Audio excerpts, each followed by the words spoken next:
My dear friends बहुत सारा questions आसूची वर्तमान जेहेतु कि qualifying marks cut off marks तार डिफरेंस कौन मु प्रथम ही एकदम क्लियर कर दूची qualifying marks and cut off marks are two different things केमिति से दीटा अलग जिनस क्वालिफाई मार्क रो माने होची तुम जदि से मार्क रु अधिक स्कोर करिच ताले तुम जेकोसी मेडिकल कॉलेज रे जाई परिबो।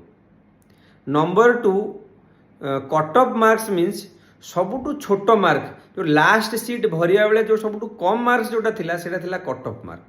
तेणु क्वालिफाई और कट ऑफ दुटा अलग जिनस जमीती कि तुम cut off last time suppose जाइथिला 650 मार्क्स कि 645 मार्क्स तो से क्वालिफाइंग 2024 रे क्वालिफाइंग मार्क्स थिला 143 मार्क।